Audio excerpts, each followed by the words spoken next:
Have you ever watched something so beautiful you almost forget nothing is happening? Avatar isn't a movie, it's a trust exercise between you and your bladder. It feels like attending a very expensive screensaver. Screening? You don't watch an Avatar film, you schedule it, hydrate for it, maybe stretch beforehand, because by the time it ends, you've emotionally aged and physically considered leaving society. Now, don't get me wrong, Avatar movies are gorgeous, like insanely gorgeous. This is the cinematic equivalent of dating someone who looks like a supermodel, but every time they open their mouth, it's just nature good, humans bad. That's it. That's the personality.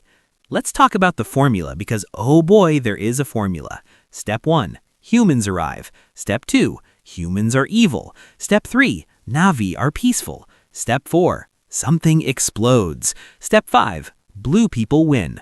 Repeat, increase budget, add water this time, maybe fire next time.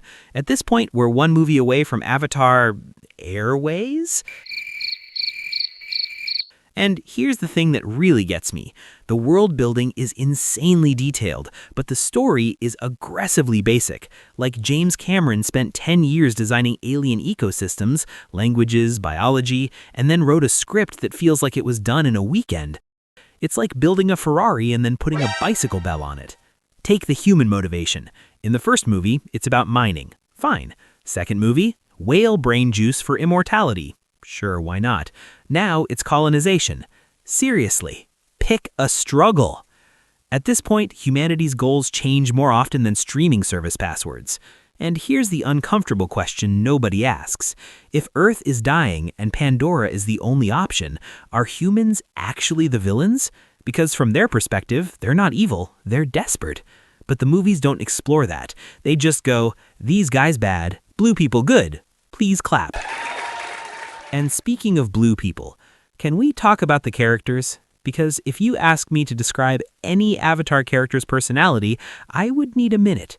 Jake Sully? Generic leader. Neytiri? Angry but noble. The kids? Honestly, interchangeable. It's like a family pack of characters. Same flavor, slightly different packaging. The only guy with actual personality is Quaritch, and that's mostly because Stephen Lang decided to show up and act. Everyone else is just there, existing, in high resolution. And don't even get me started on the emotional beats. These movies try so hard to be emotional, but they never earn it, because emotional impact comes from character depth, not from slow motion crying in 4K. You can't just play sad music and expect me to feel something. That's not storytelling, that's emotional blackmail. Now, let's address the elephant in the room, or should I say, the 3-hour runtime. This franchise has a pacing problem the size of Pandora itself.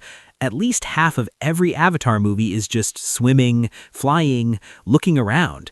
It's basically a $400 million nature documentary with occasional plot interruptions. And sure, it's beautiful, but after the 47th slow-motion shot of a glowing fish, you start thinking, okay, but where is this going? And the answer is nowhere. Because the story always resets. By the end, nothing really changes. It's like a video game where you complete the mission and then the next mission is the exact same mission. And here's my favorite part. The movies act like they're deep and philosophical, but the themes are about as subtle as a brick. Nature good, greed bad, family important. Wow, groundbreaking. What's next? Water is wet? Now, to be fair, I get why people love these movies. They're immersive, they're visually insane, they're a theatrical experience. But here's the problem. They're experience movies, not story movies. Tell me the plot of Avatar 2 without Googling it. I'll wait. Exactly. And the craziest part, these movies make billions, like billions, which means Hollywood looks at this and goes, ah, yes, people clearly want longer movies with thinner plots, and suddenly everything becomes 3 hours long.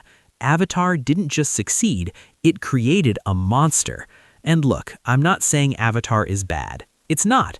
It's just frustrating, because there's so much potential here. A rich world, a complex conflict, a chance to explore morality, survival, colonization, and instead we get big battle, blue people win, roll credits. At this point, Avatar feels less like a story, more like a theme park ride. You go in, you're amazed, you come out, and you don't really think about it again. Until the next one drops, and we all go back like, maybe this time there's a plot. And you know what? We'll watch it. All of us. We'll sit there for 3 hours, admire the visuals, question our life choices halfway through, and then walk out saying, yeah, looked amazing. Because that's the Avatar experience, a visual masterpiece with the emotional depth of a loading screen. But hey, maybe I'm wrong. Maybe the next one will change everything. Maybe it'll finally give us characters, stakes, a story that sticks. Or maybe it'll just be longer.